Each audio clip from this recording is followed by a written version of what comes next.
From Boca Raton, Florida, this is Behind the Bima. On this episode, Rabbis Goldberg, Moskowitz, and Broide are joined by Danny Limor, a legendary Mossad operative.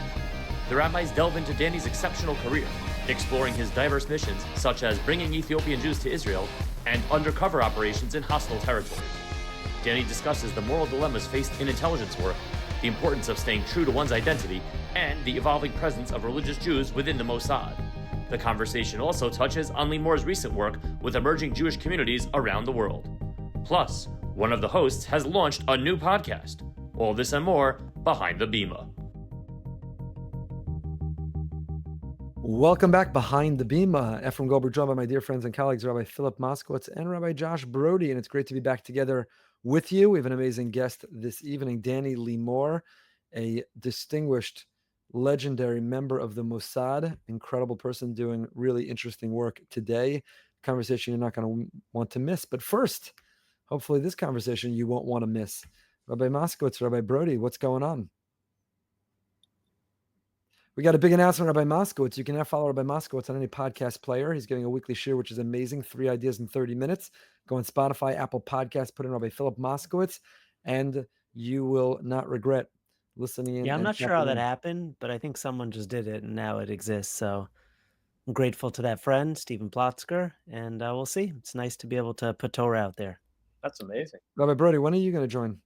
I see. My problem is I've been delaying for something big and exciting. I have 4 different podcasts in my head. They're Torah ones. Kitzur Shulchan Aruch. I want to do something for beginners or do some other halakha, and I just haven't pulled the trigger yet. So it's so easy today. It's really so easy today. The technology's there and the equipment's not expensive and there's seamless way to just upload it. And you know the way I feel, we've had this conversation already for many years because I have cynical rabbinic colleagues and friends. But my feeling is whatever you're preparing, whatever you're already giving, why not just also share broadly with the gift of technology? And it means that someone, I get multiple emails a week that say, I was on Spotify, I put in the word Amuna, or I was on Spotify and I came across, and now I love, or now I listen, or now I'm part of the community who's growing in that way together. Because Spotify. Now let me ask you a question, because we have had this debate, and obviously you're the king of the internet, and you've done an amazing job of spreading your Torah. Wow! But do you not? I feel now when I record, it's a different experience for the listener. And as I could feel for the guys around the table on Thursday night when I give the shir, it's different when the recorder's on. They interact with you differently. It's a little bit more formal, a little bit less informal. Is there a time and place for everything? Would you record everything, or are there certain slots where you'd say, you know what, I want guys to be off the record. I want them to really. Yeah, there are things I do every week that I don't record. Smichas Chaver is not recorded. Erev Shabbos Kol is not recorded and posted. There are other slots that every week, small learning groups that we have. You're right. When it's interactive, if you really want to have this sense of building a small community and sharing. And then there are others where I don't think we should sacrifice the experience for those in the audience. But on the other hand, it's more of a presentation. It's a lecture. It's a frontal shir, and it's being shared for people who have the energy in the room. And there's definitely a difference when you're in a room. We all know that. You could listen online, but you're distracted. You're doing 10 other things versus when you're sitting there and present. We've had the privilege over the last few Shabbos alone, from Mori Rabbi Rav Shechter to Rabbi Dr. Meir Soloveitchik, Eric Brown. We've had a bunch of speakers, and throughout our winter, when you're in that room and you're listening, is totally different than when you're playing their shir on a device. So the energy in the room is there either way, but yeah, different are targeted, I think, towards different audiences. Do you think that there are people in your audience that would like to be called on, and for them it's exciting? I'll give you an example. Back in the day when Rabbi Frand was the only one that was making tapes. So sometimes he would record the shir in our shir. So every now and again, he would call on someone just to give an answer. There was 1 or 2 times in 5 years, Mr. Broide, what do you? And I'm like, oh, everyone's going to hear my name on this.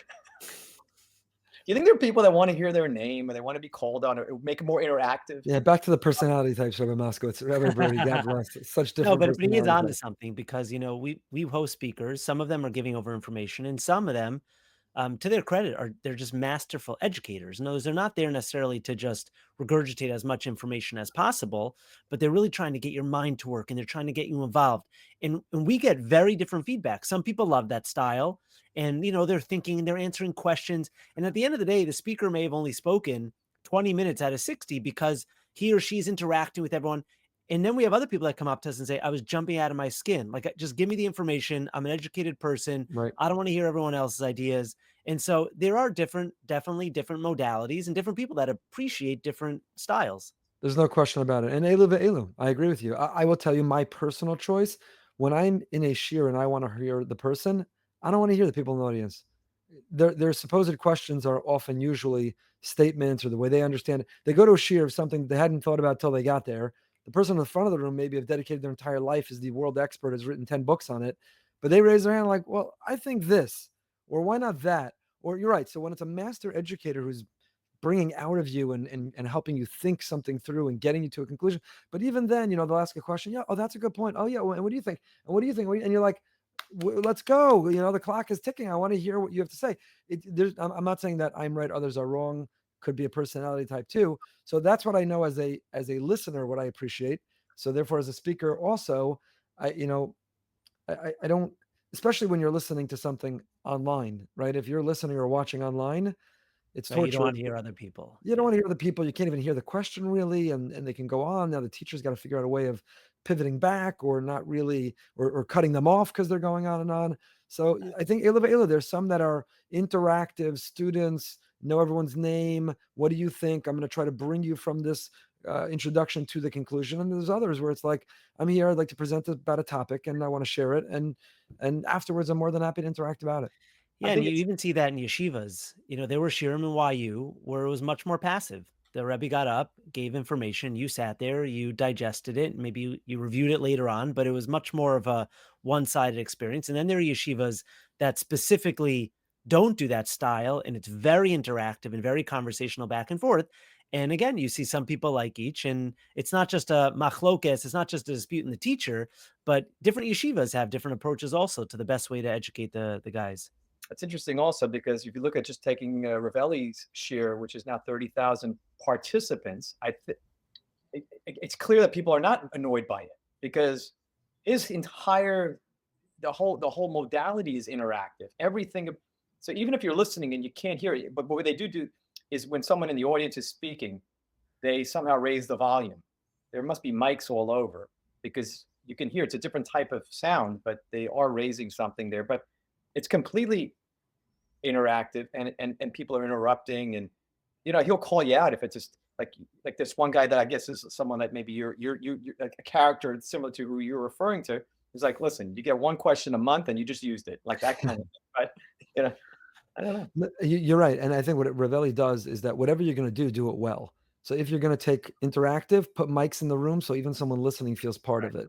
Or also be good at cutting people off, making a joke about whichever you're going to do method, do it well. But the DAF is a perfect example, right? Because you've got the Srili fans and the Ravelli fans, and you've got Rabbi Rosner, Rabbi Lieber, and people gravitate to the DAF that speaks to them. Some people want a 20-minute DAF, others people want an hour slow. Some people want to stay on the DAF, other people want a million explanations. Some people want someone who presents it, and they might as well be talking to a recorder with no one in the room.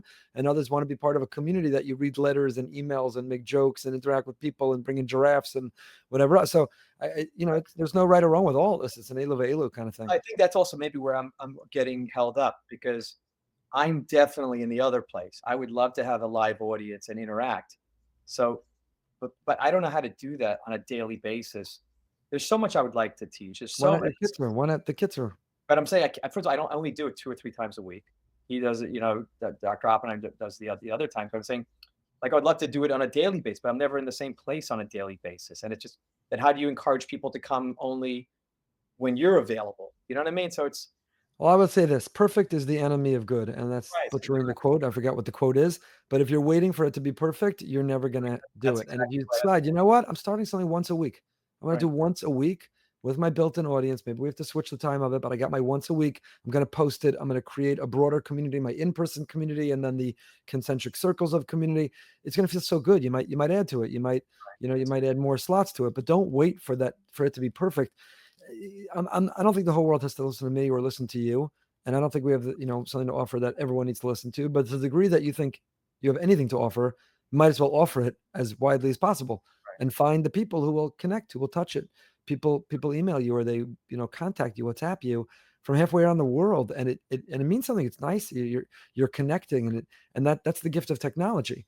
What I love, this is part of a bigger conversation, definitely for another time, but you can try to have an impact and still sleep in your bed and be local in your community and have your primary responsibilities.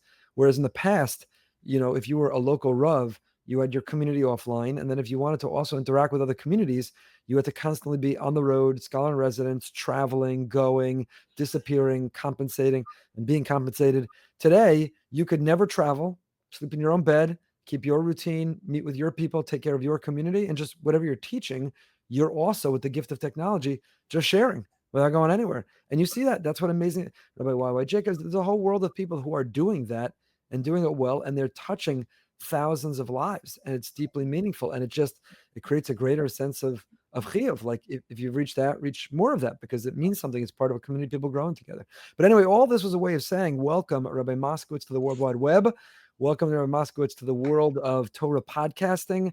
And everybody, not only should you check it out, go on Apple Podcasts, Spotify, wherever you listen to podcasts, just put in Rabbi Philip Moskowitz and you'll find, what's it called? 3 in 30?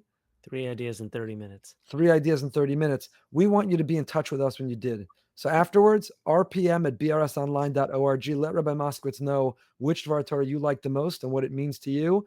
And then email Josh Broide at yahoo.com. Well, you might as well have an AOL account, Rabbi. But Josh Broide at yahoo.com. And let Rabbi Broide know you want him to come online too. Join the party. You want to be able to find him on a podcast player also. So, gentlemen, here's to teaching Torah, the greatest privilege and gift in the world. Exciting conversation with Danny Limor. Very grateful to our friend Daniel Katz for that introduction, for bringing Danny into our lives. Without any further ado, Danny Limor. Welcome back Behind the Bima. We're so excited to be joined by Danny Limor, a good friend of our Boca Raton Synagogue community, and a huge thank you to our dear friend Daniel Katz for making the introduction. Danny is a former Mossad commander who has traveled the world on missions, has advanced the interests not only of Israel, but the Jewish people, whether it was helping bring Ethiopians to Israel, the Red Sea Resort. You might have read the book or seen the documentary or the film telling the story that Danny was the commander of. Danny, your stories are absolutely extraordinary. And most recently, traveling the world and finding Jewish communities and Jews and converts to Judaism. Rabbi Moskowitz, Rabbi Broide, I'm very jealous, recently joined you in El Salvador with such a community. Thank you for coming Behind the Bima and letting us learn a little bit more about you and your stories. Okay, I'm happy to be with you. I know I know you already from several occasions, and I feel comfortable with you. So good, you are at home. But let's start. You made Aliyah from Uruguay. You were born in Uruguay. Tell us a little bit about your story, your background. When you were a boy growing up, did you ever believe that you'd be living in Israel, and not only living in Israel, but going undercover for Israel? When you were young, did you like spy movies and spy books? And was that what you were consumed by and that's what you wanted to be? Or did it just come about? Well, first, yes, I thought that one day I was going to live in Israel. But, you're young, so you have to think about I'm talking about the period when there was no easy communications.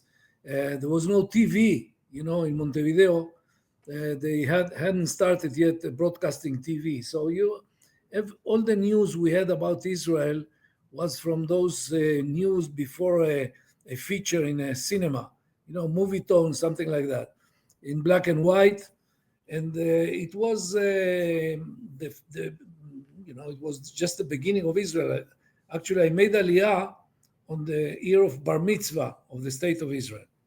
So I was a member. I was in a youth movement that you know, Bnei Akiva, which is religious and Zionist.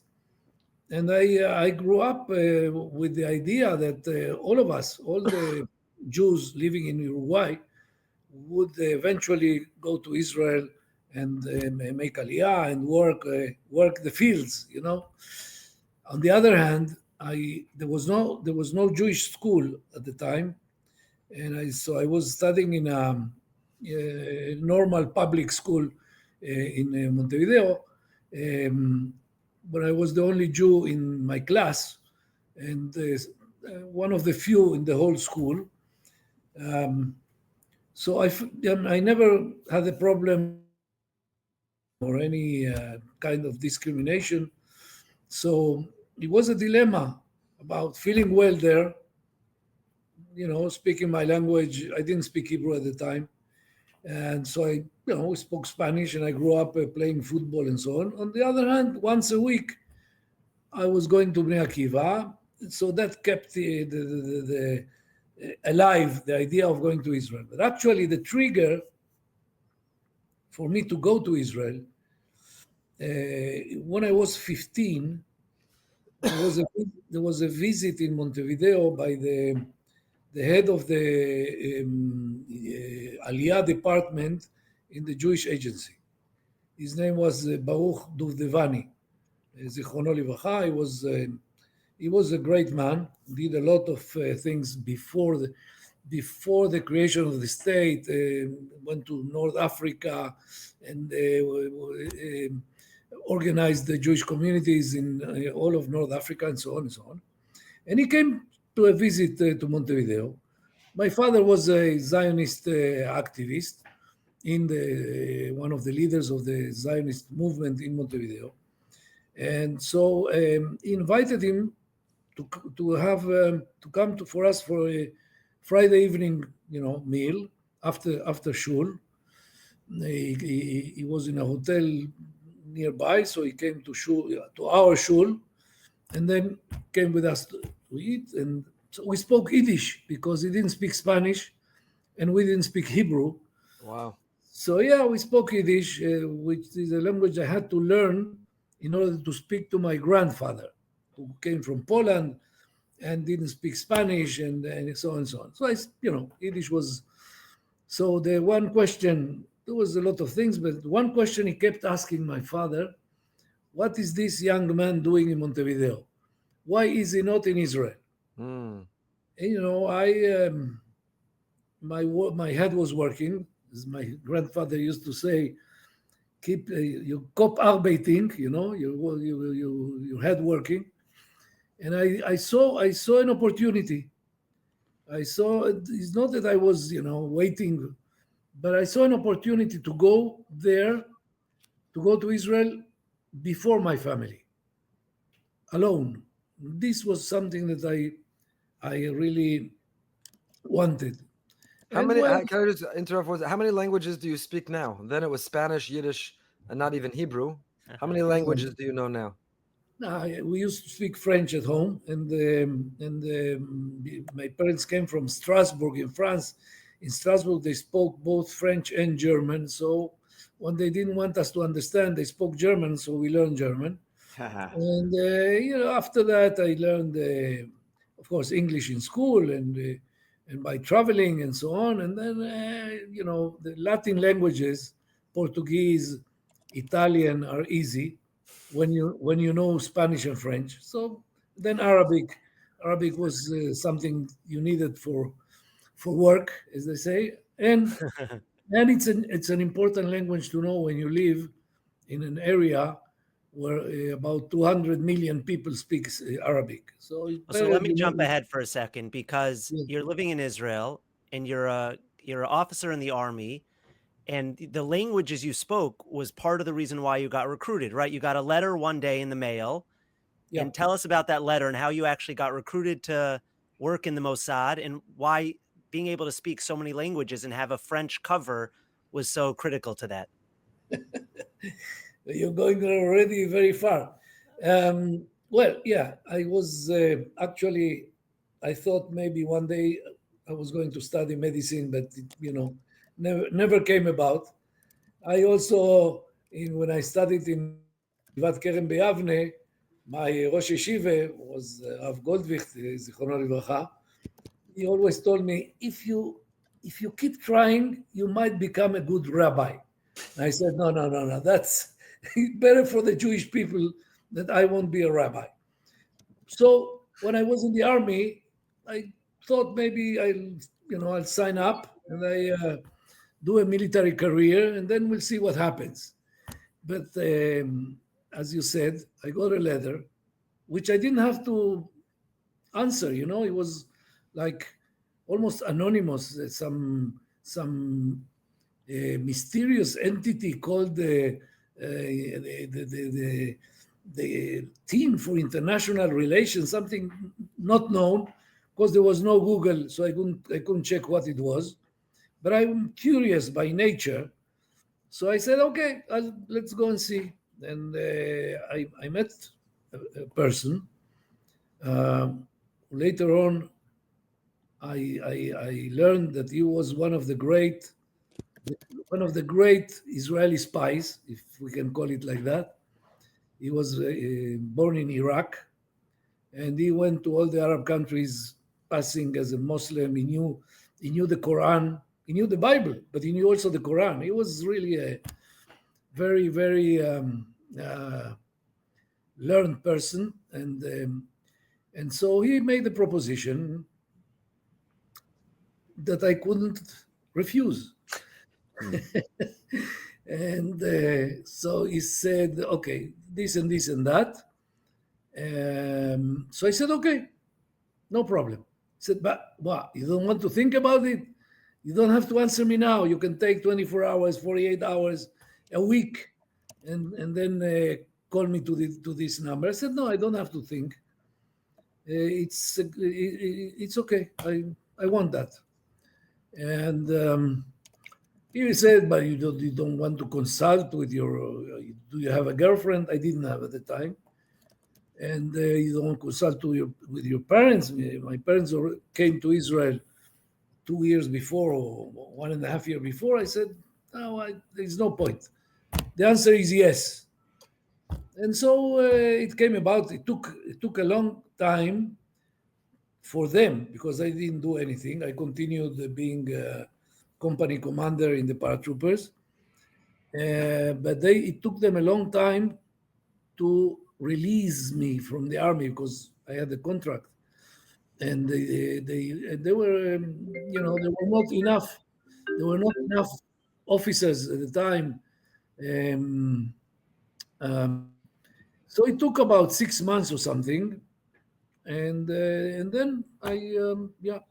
Did you know that you had ice in your veins? Did you know that you were ready to go undercover other countries, take on another? I mean, some people sit in their backyard and they hear a sound and they jump, they're scared, or they have to go in an awkward, uncomfortable situation and they're panicked.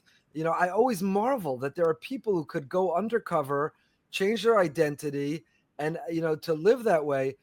When you said yes right away, I'm in. How did you know that you had what it takes? You can't have an Ashkenazi stomach and go and agree to join the Mossad.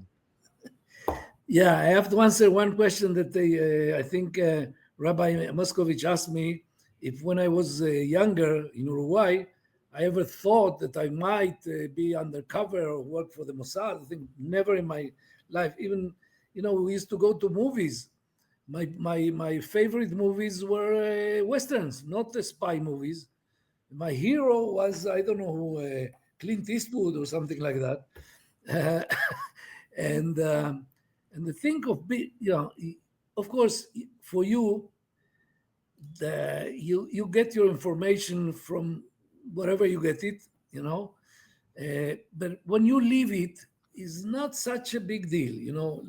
The question of undercover, the most important thing is that you don't forget who you are, because you have to assume a role. You have to, be a businessman.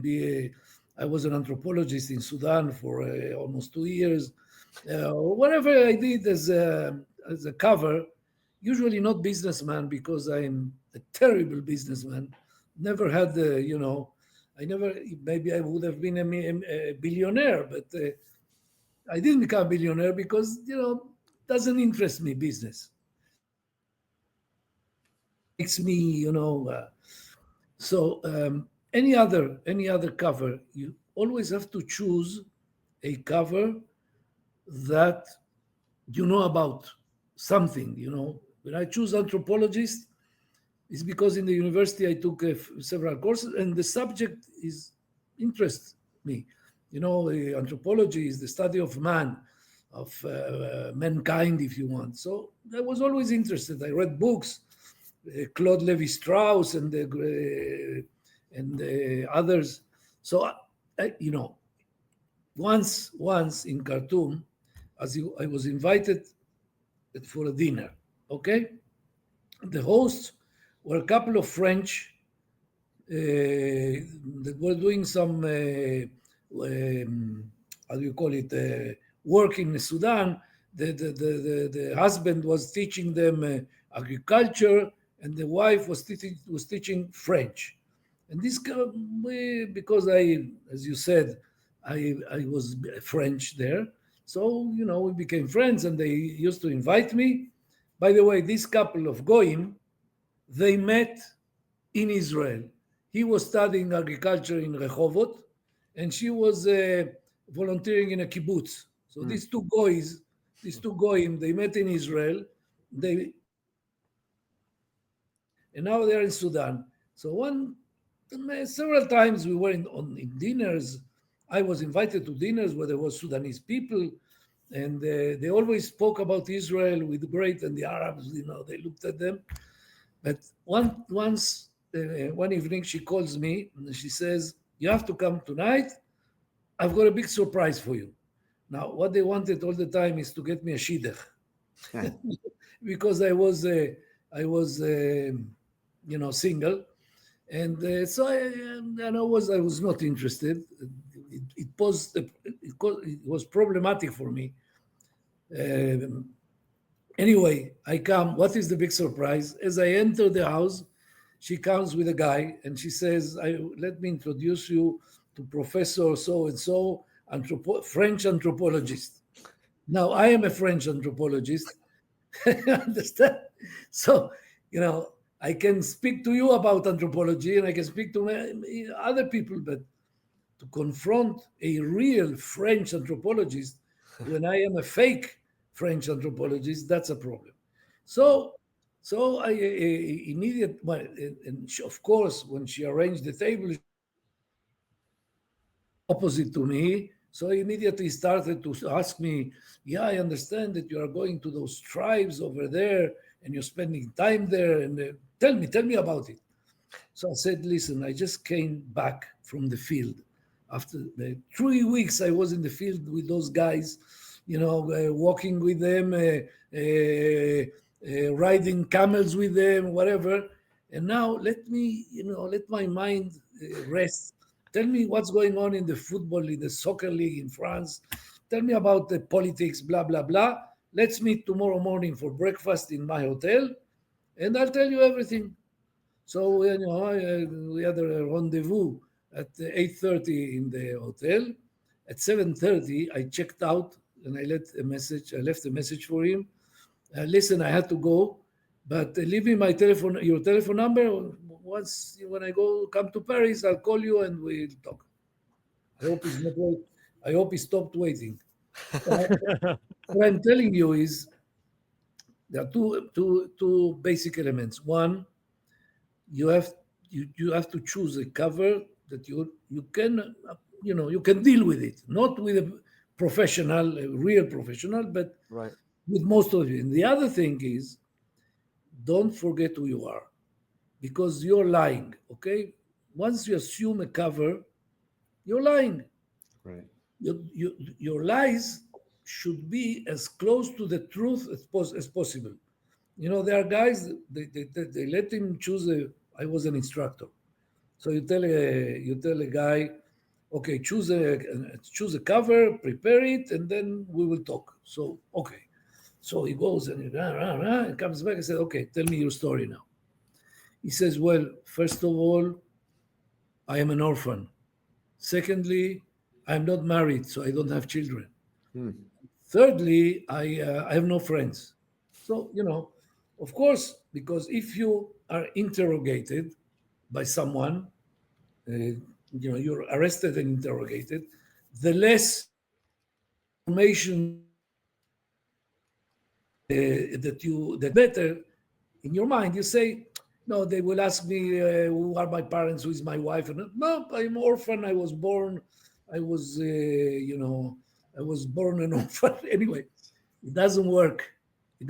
So if you're married, okay, say that you're married. You have children, Say that you have children, boy, girl, age, and so on and so on. Because if you invent every time something new, and you're changing personalities according to the operations, you don't have always the same cover. You're changing covers, and the time passes, and then you meet someone that you met under certain cover, a certain story, and you don't even remember what you told him.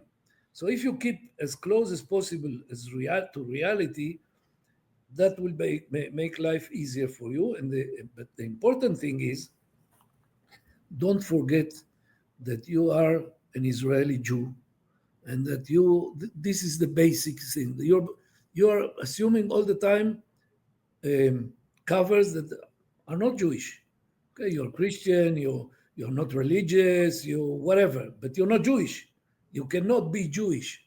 It doesn't work. It's in intelligence work, when you are working with your enemy hates Jews. So, but you don't have. You should not forget who you are and why you are doing this. So It's really acting. When you say you're lying, it's really acting. It's an incredible acting career that you yeah, had. okay, but you're lying. You're Yeah. telling something that is a lie. Wow. Now you failed your first mission, right? If I recall, you told me that your first mission, I think, was in Greece, and you failed the mission. How did you fail Cyprus. it? And how did you recover from failure? Well, my first mission was to watch over someone who was doing operational work. I was still, I was how do you call it, a new recruit. So they wanted. I had to follow the guy and see that he was not followed by some hostile elements, and protect him. So, not, but to watch over him. And so okay, we land. We came with the same flight to what was it, Nicosia or something. And but we didn't talk. He was his own man. I was my own man. Everyone has a different story. And we both went rented cars. He rented a car in another agency. I in this agency. Okay, and then he starts driving. No, first of all, in Cyprus they drive on the wrong side of the road because the British tradition. So for me, it was the first time that I sat on the wrong side of the car, and it's manual transmission, and it takes 3-4 minutes, and you get used, because everyone is driving on the same side of the road, so it's okay. And so I start following him, and he goes, and I'm after him, and he turns right, and at a certain moment he turns left, and something, it is a red light or something, and you have to avoid doing all kind of, breaking the law, because you don't want to be, interrogated. Who are you? What you're doing here? Whatever. So I lost him, and I didn't know what to do. If I was Japanese, probably I had to do seppuku, harakiri, but we Jews, we don't do that. So I said to myself, it's a small city, but I started turning around and going from this street, the other street, speculating who. I didn't find him. So I had to report that I lost him. And I was sure, because it was my first mission, I was sure that they would tell me, okay, thank you, we understand that it's not for you, bye-bye. But, they say, okay, next time, be more alert or whatever. So that's it, it happens. Let me ask you a question. What's the process to get into the Mossad? In other words, let's just say some of us want to move to Israel one day. We're too old for the army, but is there an office to go to where we could apply? Or are they watching students when they're much younger as they grow up? Yeah, this is a CIA method to start to finding tracing people in the university and then going after them. No, I think, look, to enter the Mossad today, usually there are two methods, and I'm not telling any secret. So there is a site on the internet, mossad.co.il. Hang on one second. What's that? Mossad what? Mossad.co.il. Got it. Okay, so you go there, and then you have to answer questions. You have to fill up some formularies, and then either they call you for an interview or they don't. The second or the most effective method is recommendations by either some people who are working now or people who, like me, who are retirees, but they know what is needed. So a recommendation by a guy like me, they take it more seriously. By the way, it's not automatic. I've had people that I recommended and they were not, because they have to go all kind of tests. You recommend someone because you think that he might be what they need, but sometimes you may be wrong. Now, I think Rabbi Broide would be fantastic. Okay. Rabbi Broide's got ice in his veins, and he's able to interact with people and You pretend saw to be me in someone action else. yesterday on a phone call. I was. Yeah. I had Rabbi Broide would fit right in Iraq. Right in Iraq. He could fit right. He could fit right in. Danny, can you tell us about some of the missions? First of all, are you allowed to talk about everything you did? Is it still confidential, or at this point, now that you're semi-retired or graduated, are you allowed to talk about everything? And if you are, can you tell us about some of these missions? I know your work, and you mentioned Sudan, bringing Ethiopian Jews to Israel, and the Red Sea Resort. Of course, the whole story being told about that. Can you share some of the missions with us? actually, I can't, because I tell you, it's not a question of being mysterious or something. This is something that you accept when you start working, that most of the things that you do, they go with you to the grave. But let's say in a center, I'll tell you something in general, okay? You remember Munich 1972? Sure. The Olympic Games in Germany, in Munich. To be clear, none of us were alive, but we remember because we know the story. Yeah. My father was there. Your father was there? Yeah. There in Munich? Munich, yeah, at the Olympics. What do you say? Yeah. Participating or watching? No, watching it, and then he was in Israel right after that. Maybe my father was in the Mossad. I don't know. Hey. I doubt that they would take someone who was an American citizen. Oh, South African. South African? Yeah, that's okay. Okay. Good cover. I'll tell you something. This, what happened there, created a lot of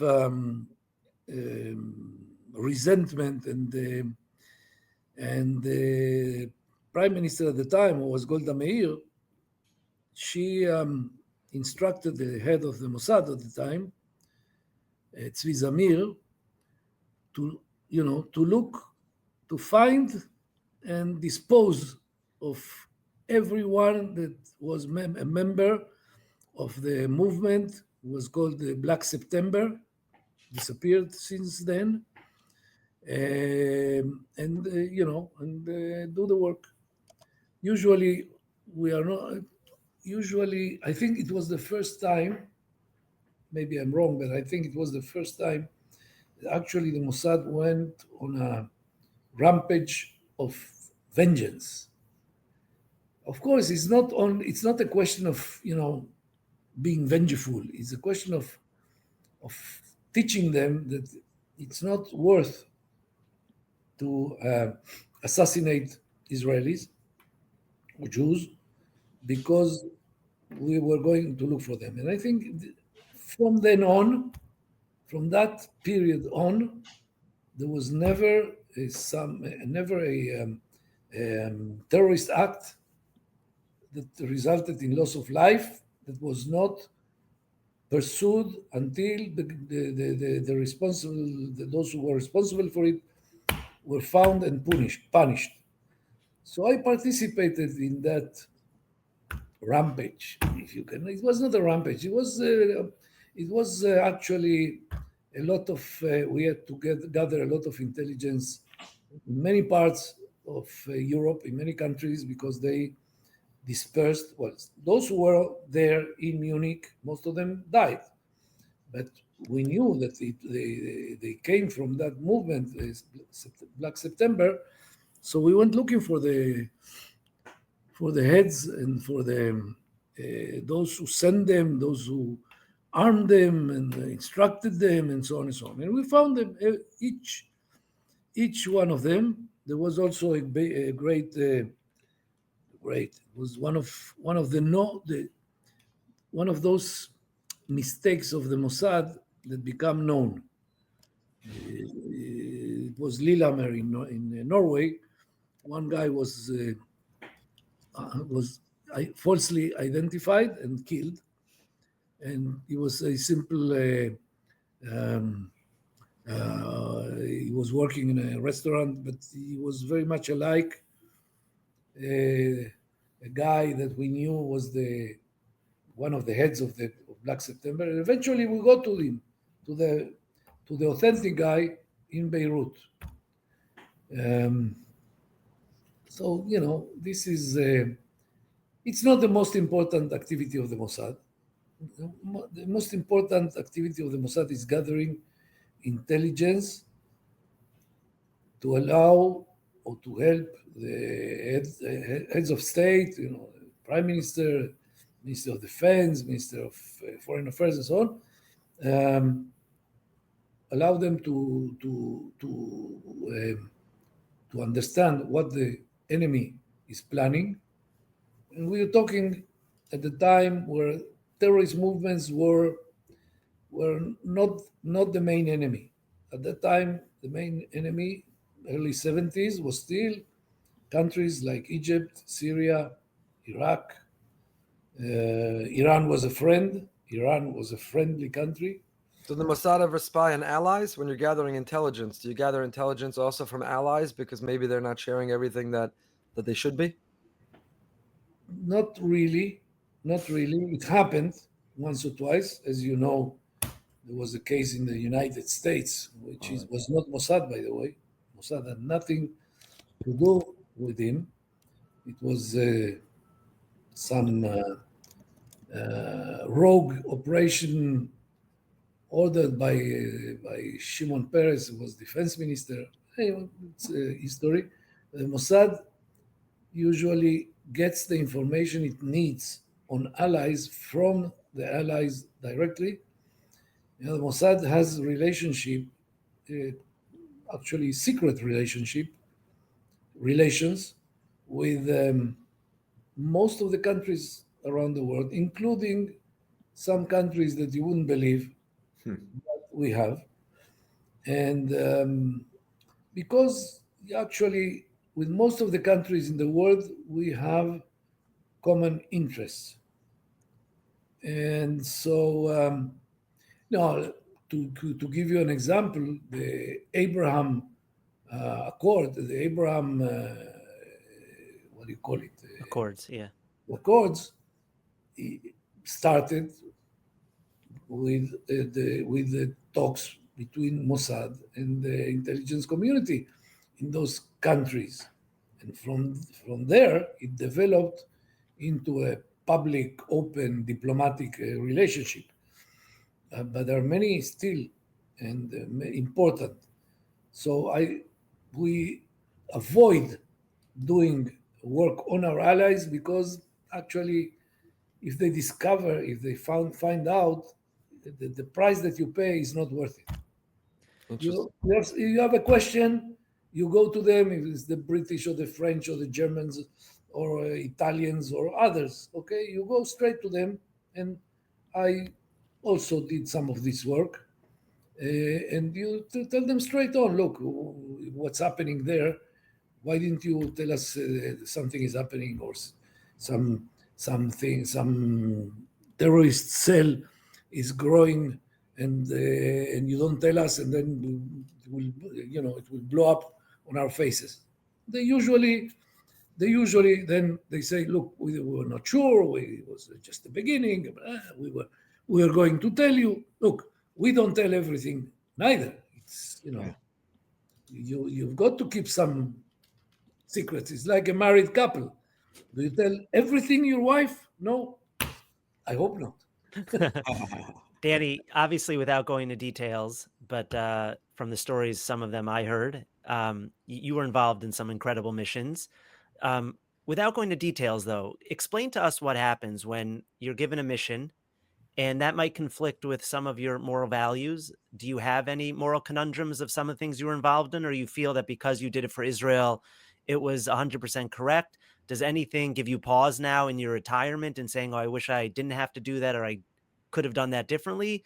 Or you were just so mission driven that whatever it took to get there, you had no regrets or second thoughts?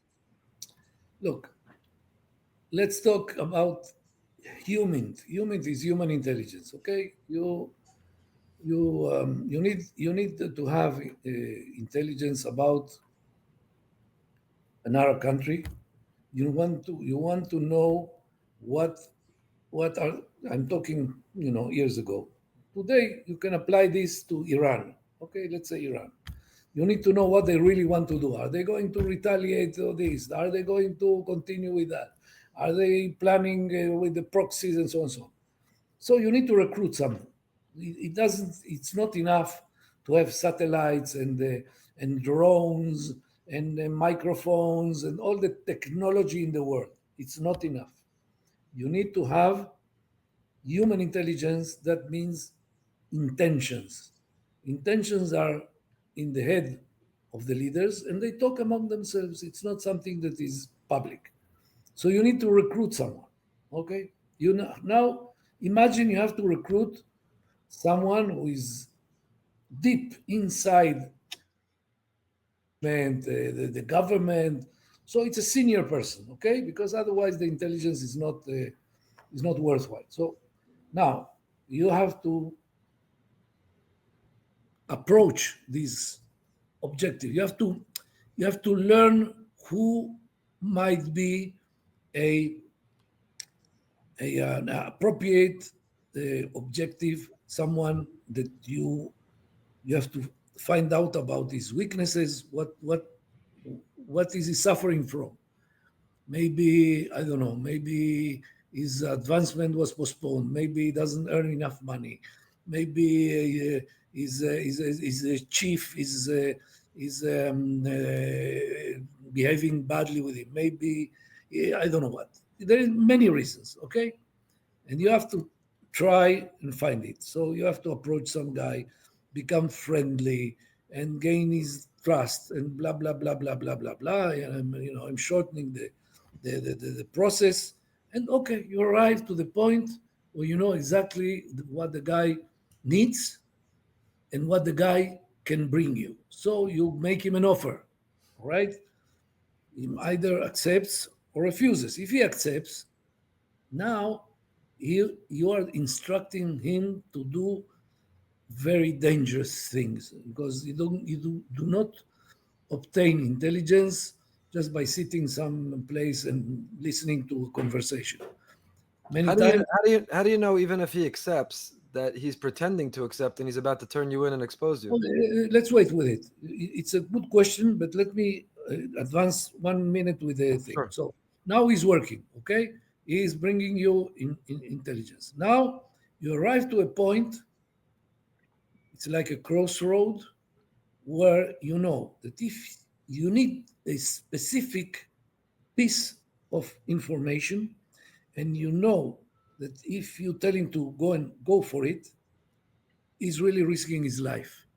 Now, admitting that he's not a double agent, okay? What you were insinuating for a double agent. Of course, there are ways to test that, okay? I'm not going into it because it's really a technical thing, a professional thing. It's not about you. Most of the times, the guy is telling you stories, and that he's actually, because he wants you to brief him, and the briefing itself is information, because you're briefing him on something that you're missing. So the enemy now knows that you don't know A, B, C, D. So that you feel it, okay? This is part of the profession. You have to feel it. If you don't understand those things, change profession. But once you get him working, the guy, he develops a loyalty to you. Right. It's more than loyalty. It depends on you. Now, you as the one who is manipulating him or is operating him, you have to keep cool. You have to not to get involved. Now, imagine it's a woman.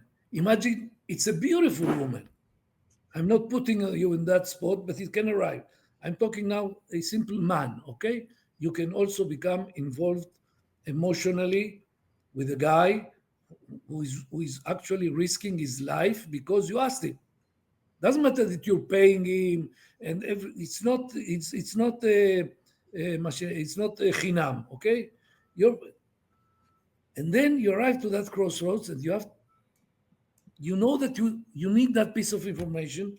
You know that there are 50%, and I'm saying just 50% chances that he's going to get caught, and if he gets caught, it's not only that he's going to die, he's going to suffer a lot until he dies.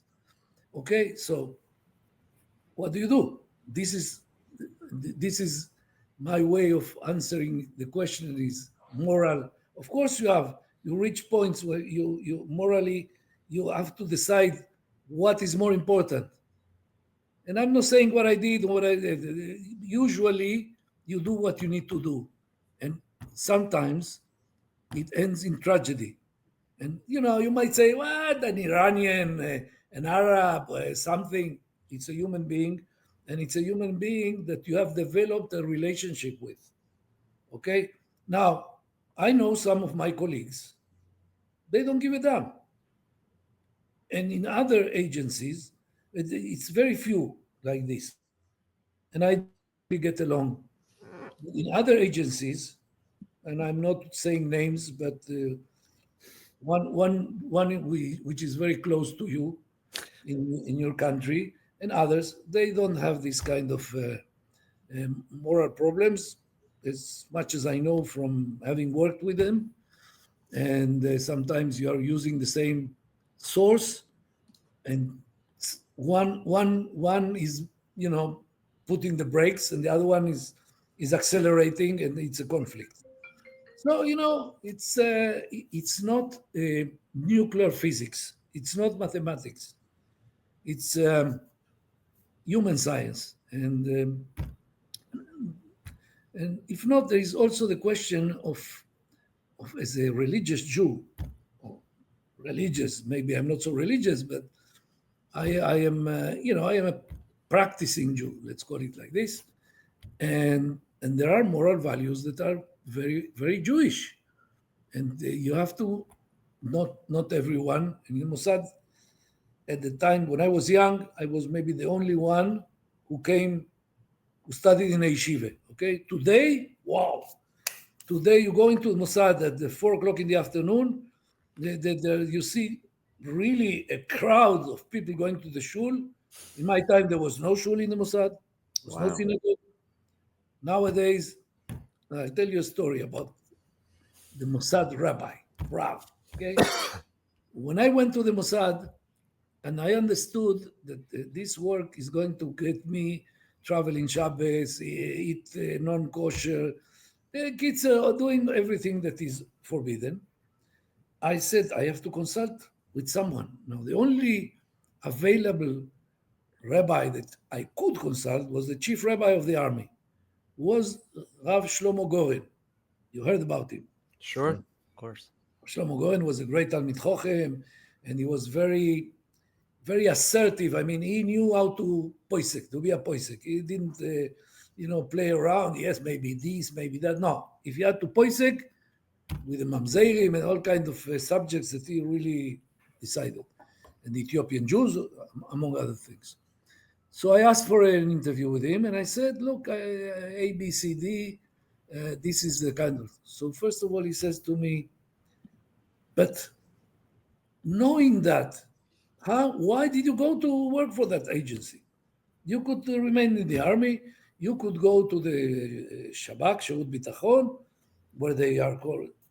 I said, Abeinu, I said, you mean that a religious Jew should not work in the Mossad? I mean, the Mossad should be a religious, Juden Fai, a religious Fai, whatever. So he said, no, okay. He said, okay, tell me again all the problems that you have and give me a week and come back. After a week, and I said, okay, eating this, eating that, traveling Shabbat. Well, if I end my mission in Shabbat, am I entitled to go back home, or I have to stay in some some hole somewhere in the middle of nowhere, just to finish, in the army? If you do an operation on Shabbat, you don't return to the base unless it's enemy territory. If it's enemy territory, you return to base. But if it's just somewhere in the field, you remain there until Motzai Shabbat. So after a week, I came. He had written a full, 3-4 pages of. I'm not going to go into the details, but he gave me answers for everything. So when I came back I started working, and there was no rabbi in the Mossad. So I printed. I kept the original, was handwritten, but I also printed it, and I gave it to the head of manpower in the Mossad to keep it. I told him, listen, I don't know, something might happen to me, and maybe some other religious guy would come, and so let's keep this, and if you see religious people coming to do operational work, show them, give it to them. Okay, many years passed. I retired.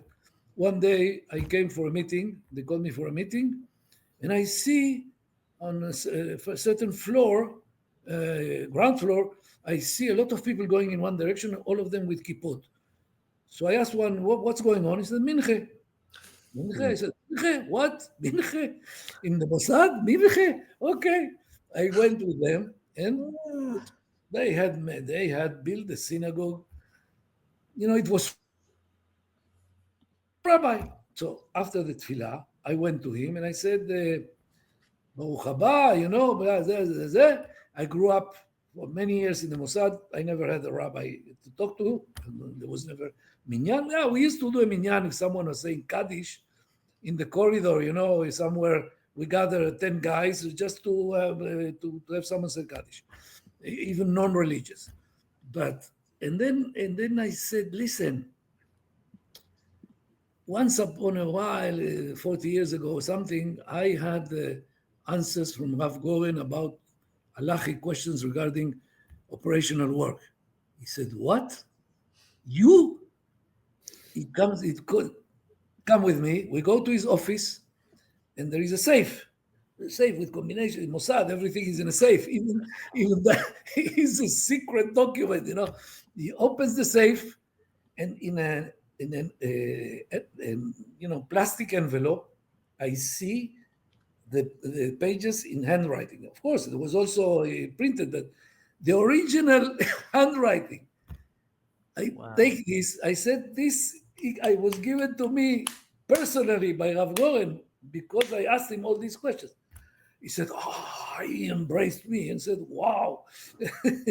And then he told the story. All the guys. So it was something. It was really emotional. It was. Yeah. The book and the Netflix movie about the Red Sea Resort.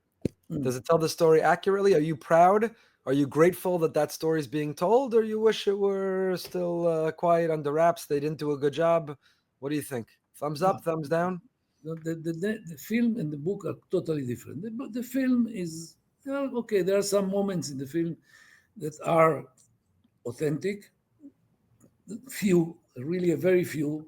Most of it is like the involvement of the CIA. There was never involvement by the CIA, but he made a film for American public, so he needed to introduce American elements and blah, blah, blah. Okay, it's okay. For someone who never knew anything about this operation, he sees the film, he gets an idea. Okay, not exactly, but all right. The book, on the other hand, was written by a Jewish guy called Rafi Berg, who is British and who is a journalist for 30 years, research a subject. So he, first of all, researched the first part of the book speaks about the Ethiopian Jews, who they are, their history, the halacha they kept, הבית שני, הלכה של בית שני, בית ראשון אפילו. And then he interviewed a lot of people who participated in this operation. Ethiopian Jews and military guys from the Navy SEALs, from the Air Force pilots, and people from the Mossad, because he was given access. And the story that he wrote is a true story. There is no fake, not everything is, exact. Even You recommend the book, definitely the book over the movie. yeah, and I'll tell you for the second part of your question, I think it's not me or even me or my team or the guys who participate. I think that the story of the Ethiopian Jews and the efforts and the price they paid just to make Aliyah, because the injustice of the Israeli government that for 25 years they did not allow them to make Aliyah, or even though great rabbis before the creation of the state, like Rav Avraham Cohen Cook and Rav Yitzhak Herzog, the grandfather of the actual president, and Rav Uziel, all great rabbis in the 1930s, 40s, and 50s even. They all recognized the Ethiopian Jews as being Jewish, and they all said you should bring them to Israel, otherwise they will be lost to the mission, to the church, because they were pressuring them like hell. And there is a not a psak halacha, because they don't posek halacha, but there is a shoot from Radvaz, Rabbi David ben Zimra, 500 years old, that he says he interviewed two Ethiopian Jews who were being sold at the market as slaves in Alexandria. And he, after sitting with them, he declared them Jewish. He had a small doubt about them maybe being Karaites. Why? Because they were Mikra, they were Torah shebichtav. They didn't know the Torah Shebal Peh. But once, 150 years ago, they learned that there is such a thing as Torah Shebal Peh, Mishnah, Gemara, וכו' וכו', they immediately embraced it. And therefore you have in Israel today tens of rabbis issued from yeshivot, including one or two Haredim, most of them Zionists, but some Haredim, rabbis, legitimate rabbis that studied in yeshivot, and some of them, they study the halacha as the casing. The spiritual leaders, they still, keep it. And I have one of my best friends, Rav Shalom Sharon, Rav Dr. Shalom Sharon. He was here. He spoke in Came to our shul. Yeah. Huh? He spoke in our shul. He spoke in your shul. Wow, that I don't know what to say. He's a great stand-upist. He can do a stand-up. Very funny. Yeah, he's very funny, but he's a doctor in philosophy from Bar Ilan, and he was. I know another rabbi, not Ethiopian, that studied with him in the yeshiva, and he told me he was Ilui. He was an Ilui. Now he wrote books, and he's still writing books, and he fights with the chief rabbinate, about things, which is always a good sign, because these people, they're completely, they are Separate subject. That's a separate subject for another time. Yeah. Dan, I know Now- we're almost out of time and you've got to run. Is there a moment in your career you look back that you almost lost your life? Was there a moment you were almost exposed or almost killed? When you look back that you say, it's a miracle, I'm still here, I'm so grateful? I can say that. One of the cases, by the way, I was attacked by a shark, which is not really. It was in the resort in the Red Sea. I was just, swimming on open water, and I saw a shark coming from down. So there was a guy, a friend of mine from my team, on the beach, waiting for me. he told me, he walked on the water. You run on the water. I mean, I did it. I swam, and I managed to reach the safety. The shark was just behind me, but that's nothing to do with the operational work. In operational work, I had one or two or three, let's say, Close calls. situations. But Hashem is with me. Hopefully, it continues to be.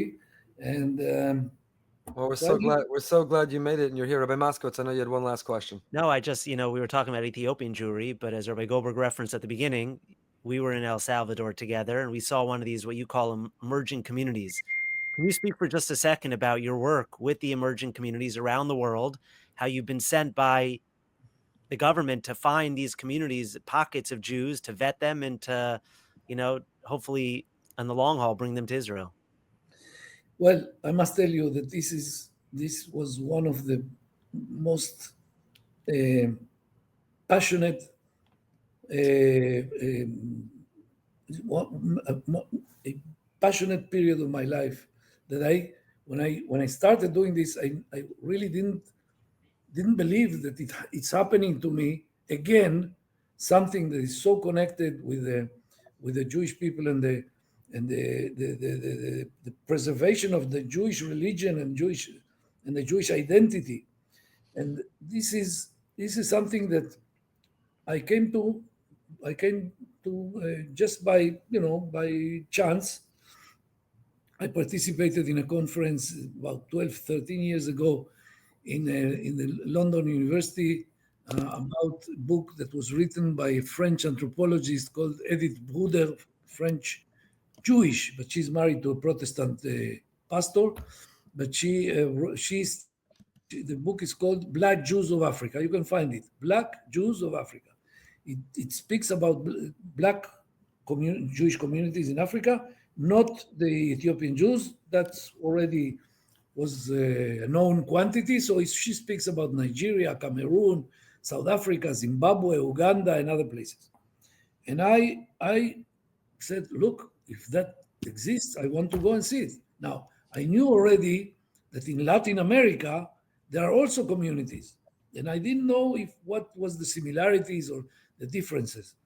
So, I mean, to do it on my own, I'm not rich enough. So I went to the Minister of Diaspora and I said, look, I would like you to appoint me to do a research on it. I don't want to be paid. I just want that you cover my expenses. They wanted to pay me a salary, a contract, and so on. So doesn't matter. I didn't.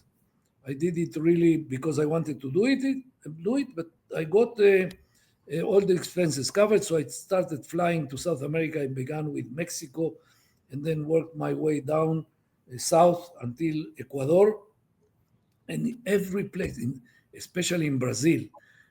Mexico, Colombia, and Brazil. Those are the main things. In Brazil, there are maybe 80 communities like this. And in Africa. Wait, just to clarify, 80 communities that are living as Jews. They are living as Jews. Most of them not accepted by the Jewish communities, the so-called legitimate Jewish communities. They don't accept them because they don't look Jewish. I don't know what it means to look Jewish. But these guys, they're descendants. Some of them are descendants of Anusim, of Marranos, of those who were converted by force by the Portuguese. But the similarities between a community in some Ekwelt in Brazil and in some Ekwelt in Nigeria, I mean, no relationship possible, but the same characteristics. They come to Judaism through the Bible. Because they are Christians, but they are either Protestants or evangelists or whatever, who are much more close to the Old Testament than to the New Testament. And at a certain moment, they come they realize that they believe in the book, but they don't act accordingly. So they go from Sunday to Shabbos, and they stop eating what's forbidden to eat. and they start, slowly but surely becoming Jewish without calling it Judaism. And the moment arrives when our friend Yoshke, Yoshke, not only is not the son of God, not only is not a prophet, and not only is not anymore a Messiah, he becomes a common, Jew that lived 2,000 years ago in Israel, and they just delete, and no more Jesus. Once there is no more Jesus, there is no more church, and you're keeping Shabbat, and you're keeping Chagim, and you're eating kosher. Next step, they want to learn more. They want filling, they want minyan, they want this. So they go to the internet, because the rabbis first of all, in Africa, there are no rabbis they can consult. I call them, their rabbi is Google, Rabbi Google, the known great rabbi of Africa.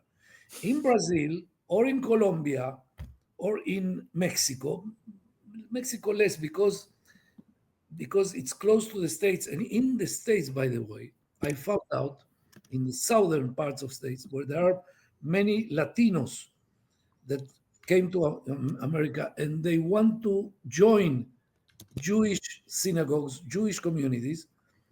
In the States, the rabbis are much more open, including some Orthodox. I'm not talking about reformist and conservative, but even Orthodox rabbis, they give them a chance. They tell them, okay, you want to join our shul? Okay, you can come, and we will see. And they put them to a test for a year or 2 years to see if they do. But in other places, in South America and Central America, they don't have that thing.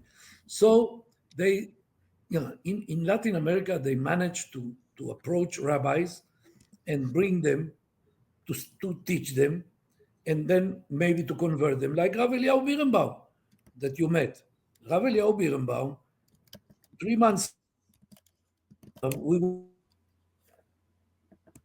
that came from Guatemala to that wedding, they were brought. By the way, Danny Katz paid for the tickets. They came to New York because there was a bedin whose giurim are recognized by the chief rabbinate in Israel, which is very rare. So Danny paid. Rabbi Birnbaum came, and I came as a witness or whatever, because I know those families many years. I introduced them to Danny and even to Rav Eliyahu. So anyway, this thing, in my humble opinion, is part. I think it must come from Shamayim. This is not something that can happen just like that on such a large scale. By the way, large scale. We're not talking millions. In my report, I wrote a report on that. I estimate about 50,000 all around the world, about 300 communities all around the world. But the potential is big, because all those 50,000 that already made the step, they have relatives and friends who are watching and seeing what is happening. There is a potential. On one hand, we are losing people all the time by assimilation. You know that. The U.S. is one of maybe the countries where most assimilations take place, but there are others. So from Shamayim, it's like a turning. You enter a hotel; these are coming out, these are coming in. That's something that it's incredible. Your work with this group is your new mission, and it's your next chapter. And I'm sorry I missed this trip, but I'm excited for our trip to Colombia together. We're looking forward to that. Looking forward to Rabbi Broide's first Mossad attempt. He's going to assume a Already character. applied. He's going to assume an identity, a cover. We're going to look for his costume.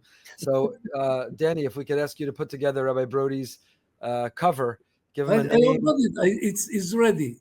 Try to be an evangelist pastor. I'm sure you can. That's actually not a bad idea. Not a bad idea. You change the black kippah for a white kippah, and I'm sure you can. You're ready to go. No problem. The truth is, Danny, we could speak to you for hours and hours. We barely scratched the surface of all of your amazing stories. To say thank you for what you've done for Am Yisrael and Eretz Yisrael is is You don't nothing. need. You don't need. You don't There need. are no words to describe. As you said, you're going to take most of what you did to your grave, not for many years, and we'll never know. We'll never be able to thank you properly. But you, the other Mossad agents, everyone who does everything, we pray for Besorot Tovot. We're looking forward to good news, Be'ezrat Hashem. We should hear good news and celebrate together in Yerushalayim.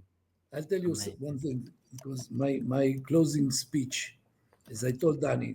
Danny is telling me a lot of, what you're doing is Avodat Kodesh, Melechet Kodesh, your school, and all the rabbis that I met in that school. I met some others that I don't see now, but I met. And I'm telling you, this is a great mitzvah. I don't have to tell you, you know that. But you're doing this. The Jewish people to survive has to fight on a very, very large front line. And in the front line, there is space for everyone. Mossad, teaching Torah, it's not less important, it's even more important. Teaching Torah is more important, and Mossad comes later to ensure that those who are studying Torah keep still alive. That's it. Wow. Thank you, Danny. Thank you for everything. We look forward to seeing you soon.